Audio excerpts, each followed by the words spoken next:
আল্লাহ এটা বলছেন ইন্না বাতশা রাব্বিকা লাশাদীদ। আল্লাহ পাক ছাড় দিচ্ছেন আমাদেরকে, ছেড়ে দিবেন না কিন্তু। আল্লাহ পাক এরপরে বলছেন ইন্না বাতশা রাব্বিকা লাশাদীদ। জেনে রাখো, যারা আল্লাহর বিরোধিতা করবে, তার নবী, তার আসমানি কিতাব এবং দ্বীনের বিরোধিতা করবে, তাদের জন্য আল্লাহর শাস্তি আছে। এই শাস্তিটা প্রচণ্ড কঠিন। ইন্না বাতশা রাব্বিকা লাশাদীদ, আল্লাহ পাকের শাস্তি প্রচণ্ড কঠিন। আমরা একটা কনসেপ্ট লালন করি মাথায়, আল্লাহ পাক গফুর রহিম, রহমানুর রহিম, ঠিক আছে তাই না? একই সাথে আল্লাহ পাক কিন্তু শাদীদুল ইকাব বটে। আল্লাহ পাক একই সাথে কিন্তু কঠোর শাস্তিদাতাও বটে। ইন্না বাতশা রাব্বিকা লাশাদীদ। আল্লাহ পাক ছাড় দিচ্ছেন আমাদেরকে, ছেড়ে দিবেন না কিন্তু। আল্লাহ পাক কিন্তু সব কিছু দেখছেন, আল্লাহ পাক কিন্তু সব কিছু শুনছেন। আল্লাহ রাব্বুল আলামিন সুযোগ দিচ্ছেন, সময় দিচ্ছেন, তাই বলে কিন্তু আল্লাহ পাক ছেড়ে দিবেন না কখনো। আল্লাহ রাব্বুল আলামিন কিন্তু পুঙ্খানুপুঙ্খ হিসাব নেবেন। এটাই বলছেন ইন্না বাতশা রাব্বিকা লাশাদীদ। আল্লাহ পাকের শাস্তি কিন্তু বড়ই কঠিন। আল্লাহ পাক আমাদের সবাইকে তার শাস্তি থেকে হেফাজত করুন, আমিন। একটা এক্সাম্পল দিচ্ছি খালি, জাস্ট। আবু তালেব নাম শুনেছেন? কে ছিল?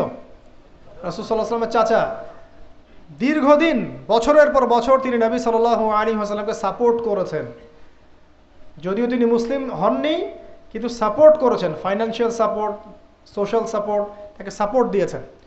কিন্তু শেষমেশ তিনি লা ইলাহা ইল্লাল্লাহ পড়তে পারেন নাই, মুমিন মুসলিম হননি। কিন্তু নবীকে এমনভাবে সাপোর্ট দিয়েছেন যেটা আরবের কেউ দেয়নি তাকে। তাহলে এই ব্যক্তি কি পাবে পরকালে? সাহাবীরা জিজ্ঞাসা করছেন, আপনার চাচার কি হবে পরকালে? রাসূলুল্লাহ সাল্লাল্লাহু আলাইহি ওয়াসাল্লাম বলছেন, আমার চাচা আমাকে অনেক অনেক খেদমত করেছে, উপকার করেছে দ্বীনের জন্য, কিন্তু ঈমান নিয়ে আসে নাই। যদি সে ঈমান নিয়ে আসতো, আমি তার প্রতি সুপারিশ করতাম। তিনি চাচাকে বলেছিল না, খালি একবার বলেন লা ইলাহা ইল্লাল্লাহ, আমি আপনার জন্য আল্লাহর কাছে সুপারিশ করবো ইনশাআল্লাহ। তিনি ঈমান নিয়ে আনেননি। এই কারণে জাহান্নামের সবচেয়ে নিম্নতর শাস্তি তাকে দেয়া হবে। সেটা কি?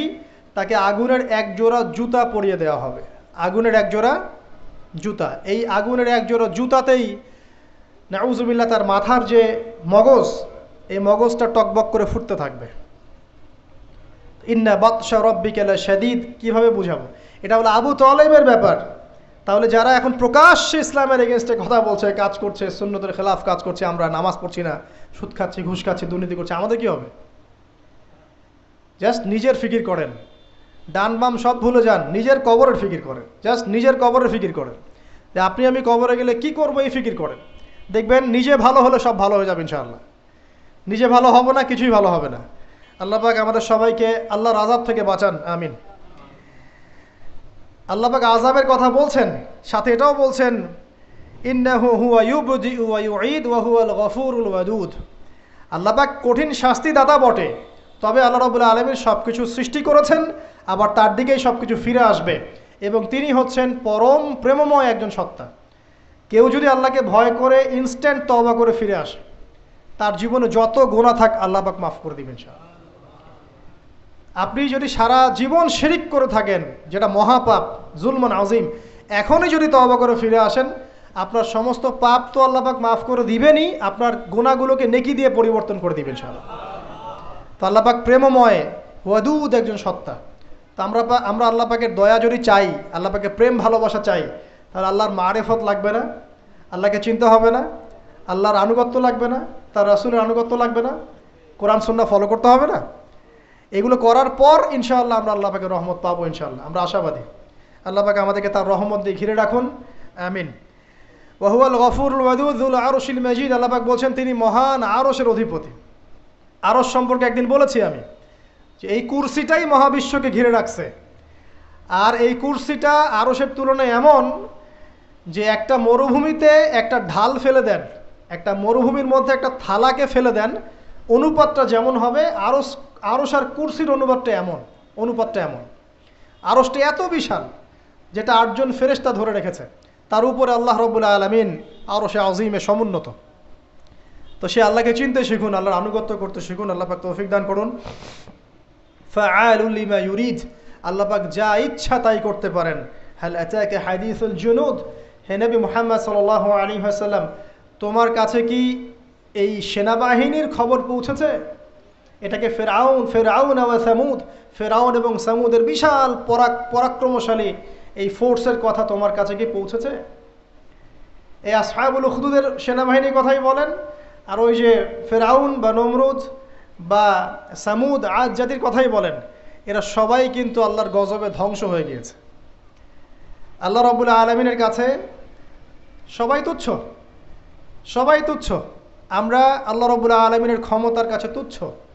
তাই এই নশ্বর দুনিয়ায় আল্লাহর অবাধ্যতা করে উদ্ধত অহংকারী হওয়ার কোনো মানে হয়? হয় না। আল্লাহ পাক আমরা সবাইকে বিনয়ী বানিয়ে দিন, আল্লাহর প্রতি আনুগত্যশীল বানিয়ে দিন।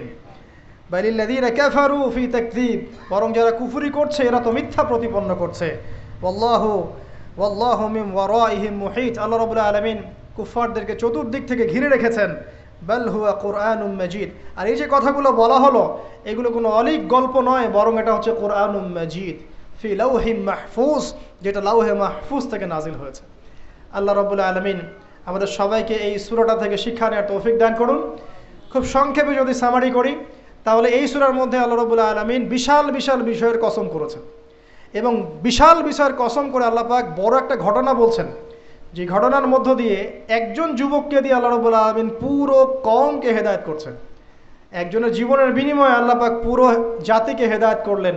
তো সেটা যদি আল্লাহ ওই যুগে করতে পারেন, এখনও করতে পারেন। এখানে আল্লাহর কাছে তারা সাফল্য মণ্ডিত হয়েছে যারা ঈমান এনেছিল, আর যারা ওদেরকে আযাব দিয়েছে, আগুনে পুড়িয়ে মেরেছে, এদেরকে আল্লাহ পাক জাহান্নামী ঘোষণা করেছেন। আল্লাহ পাক বলেছেন, আমি শুধু গফুর রহিমই নই, আমি বরং শাদীদুল ইকাব, কঠিন শাস্তিদাতাও বটে।